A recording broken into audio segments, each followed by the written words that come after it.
There's also like a spoilers warning, but this game came out in 2008, so Fallout 3 is actually the 5th title in the franchise. However, the 3rd game plays like an XCOM knockoff.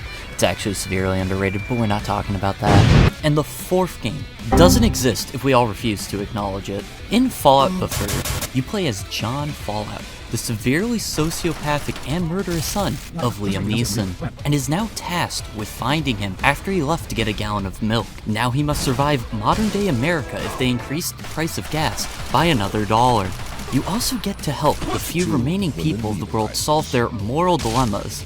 Like, should I save this person from these massive green mutated homunculoids, or should I let the entire town die? This game is great if you remember not to take anything that happens in it too seriously, because there are very few games out there that let you launch nuclear ordinances from a catapult. And since it's made by Americans, of course, they made a shotgun version of this. I'm just glad that this is a fictional weapon and not based off of something in real life. Dear God, it's a complete miracle that the world hasn't brought itself back into the Stone Age yet. Fallout 3 is one of the most underrated games in the franchise. Even when I was collecting Funko Pops, hunting for mole people, or following one of the most mentally deranged stories produced by a AAA studio, I was sitting there asking for more. And then I played Broken Steel. So grab your railguns, your street sweepers, and your pneumatic fisting devices, because we're going full deep into the mental state of the average Marylander. Concerned? You should be.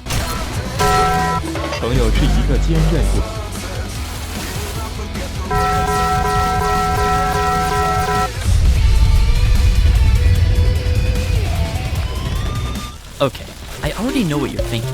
Why am I reviewing a game from 2008 in 2022? Well, that's because if I reviewed this game last year, it would have looked like this. Hey guys, so today we're going to be reviewing Fallout 3, but in order to review it, we must at least play it. So why don't we just play it? So I click play, and then we click play again, and the game crashes. Alright, 10 out of 10 product, would play again. Yeah, that's right, you physically couldn't play this game until recently when the devs decided to finally fix it. Oh boy, I wonder what might have influenced them to do that. Now that we've beaten the first boss of the game, you know, the fucking loading screen, we can begin the story. The game starts with you being born, and immediately after being forced to pick a gender, your mother suffers a heart attack and dies upon hearing her child speak right after being born. The intro sequence to this game is a cool and fun experience that I never want to go through again because it's so long. Over the course of 40 minutes, you get to hear Bible quotes. I am Omega Lord. Obtain a childhood friend. Learn that the entire society is an authoritative dictatorship. Squad wipe the entire police force and murder your childhood friend's father. You know, you guys could have given us an option to just skip all that on repeat playthroughs and just set up our characters immediately and leave. You know, like in New Vegas. But that's not what's important. What is to make sure that you start off with 9 intelligence, because the amount of skill points you receive per level is based only on... Who would have guessed that would be an advantage to have a fully functioning brain in a world where people think building near nuclear warheads is a good idea? Speaking of warheads, it's time to commit some war crimes.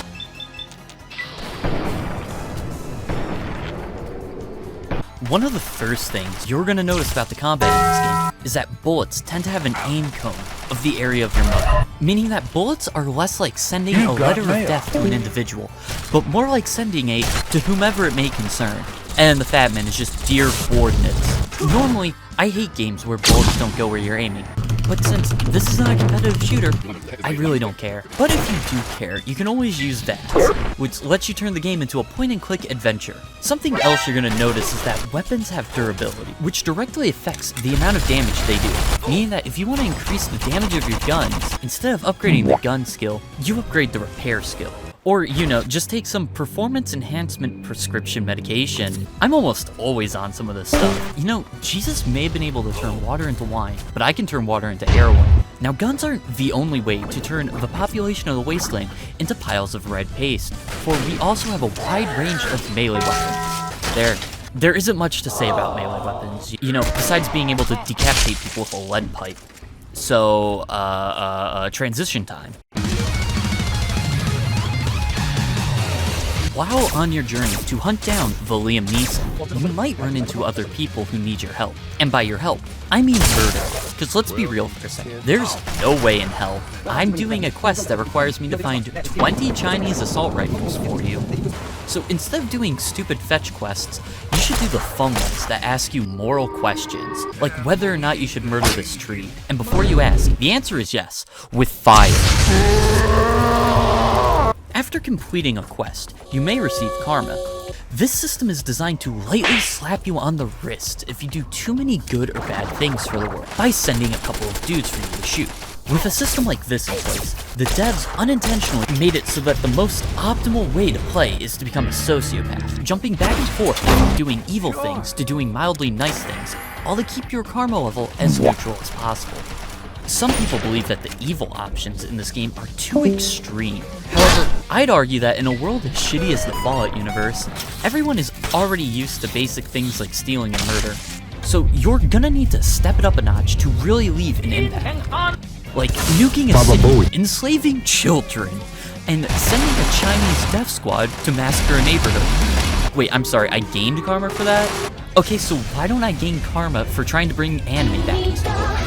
After you've explored the wasteland for a while, you'll most likely begin to follow the trail that your father left behind, leading you to a radio station and meeting the man running it. He's a guy. People of the capital wasteland, it is I, Three Dog, your ruler. Hear me and obey. Anyways, after making you fight your way through the trenches, he then tells you to go to an aircraft carrier and talk to the science people there. After talking to a character that I don't even care about enough to remember their name, she makes us go and evict the people living in the Jefferson's Memorial for tax evasion. Here, we learn that Thomas Jefferson has the ability to remove radiation from any water he bathes in, and is the vital key to making the wasteland a better place. Now, with all this knowledge, we can find the last place Liam Neeson went, a vault. Inside this vault, we learn that all of its inhabitants are currently busy playing Sword Art Online. So after putting them out of their misery, we find out that our dad is a furry. It's okay, Liam Neeson. I still love you. After our long and life-changing journey, where we grow up from a naive young man into a true gamer, we finally met back up with our long-lost father, who happily accepts us back into his life, and even lets us help him finish his life's work. Now, all we need to do is fix up a few leaky pipes here, and we'll finally be done. Uh-oh. Did we forget to pay our taxes too? Now, the enemies in the Enclave are pretty tough, or at least as tough as Bethesda will let them be. So before we continue, why don't we break the game's entire progression system? Step 1, exit the vault. Step 2, head southeast. Step 3, watch the more based version of the Brotherhood of Steel kill super mutants. Step 4, enter their gamer hideout. Step 5, play Gun Gale online for like 3 hours. Cause the General of China to commit seppuku. Bethesda, I think you have China confused with Weebland. Anyway, step 6, profit. Look at all this fat loot. They gave us a mini-nuke, stealth armor, and a railgun. And then there's the power armor. See, almost every set of armor in Fallout 3 has durability, even this set. However, the programmers at Bethesda are a gift from the gods with their level of competence, because they accidentally put in too many zeros when they set up its durability for both pieces of armor. So yeah, you won't see this thing's durability go down. Ever. Oh, what's that? Power armor training? What's that? No, seriously. They gave you zero indication that you got power armor training, and then you could just put on the armor immediately after completing the DLC. Anyways, where were we? Oh yeah, that's right. Liam Neeson fucking dies. Who could have seen this one coming? Fucking normies! Okay, so after the Enclave shows up, Dad comes over and takes a page out of a German scientist's book and gasses the guys leading the assault. A noble sacrifice that I'm sure won't be in vain. But with the Enclave invading the Purifier, we are forced to relocate to the Pentagon. This place is filled with the cringe version of the Brotherhood of Steel. However, they also have a giant communist-hating Gundam, so, slightly based, I guess. But now we have to hunt down the MacGuffin from the second game. Not to fix the entire wasteland, only a singular water purifier. But in order to get the MacGuffin, we need to harass some children. After harassing some children, we get to harass green people. And after inhaling some radiation, the Enclave comes back. Wait, what?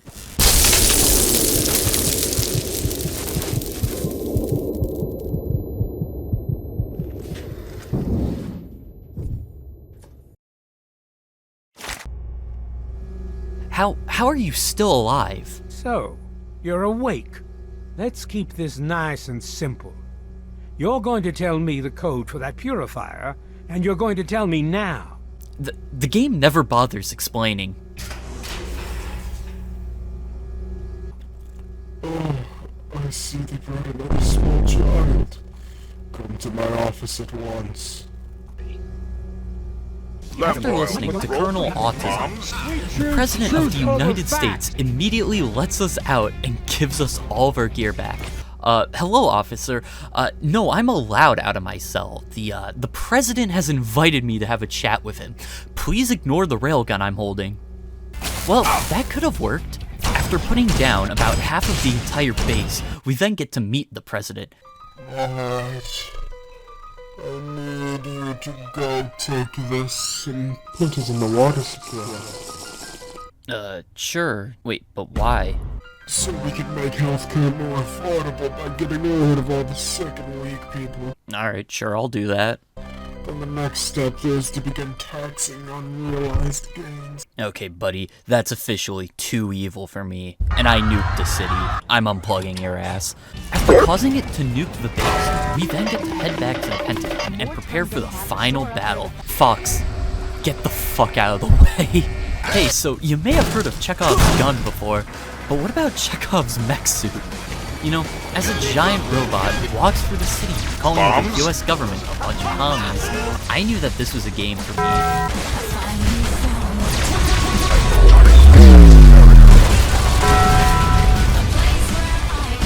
You got mail.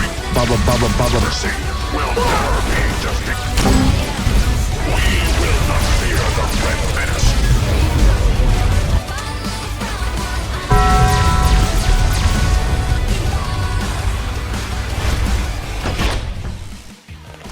Wow, my ears. Alright, let's wrap this up.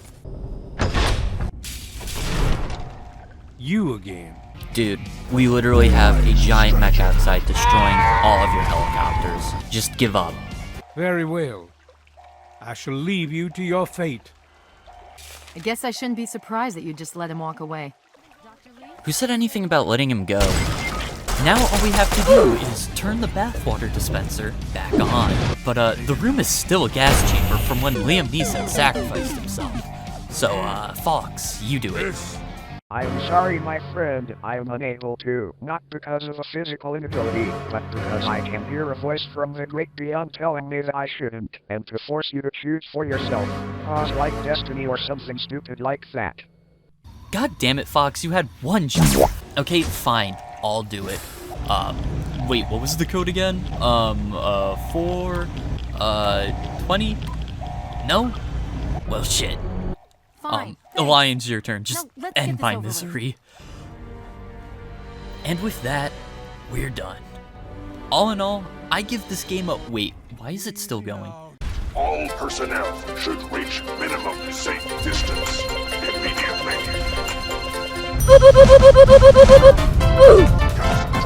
Yeah, so it turns out that people didn't like that the game ended itself. So the devs went and added a DLC where the story continues. Yeah, you just wake up and here we go, more story, yay. So now we get to watch the robot get destroyed, invade the radio station, play through a stalker letter, yoink a Tesla coil, invade a subway station. You want to talk about it? Bomb an airport, and attack a giant land tank. What the fuck? Is that seriously the sound the Ripper makes when it hits power armor? Wow, my ears. Cool, now I get to pick my next war crime. And that's it.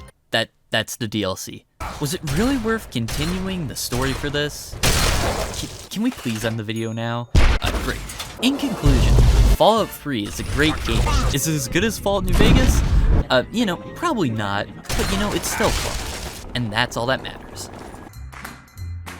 I got spurs that jingle. jingle, jingle jangle, as I go riding merrily along. Jingle jangle, and they sing, oh, ain't you glad you're single? Jingle jangle, and that song.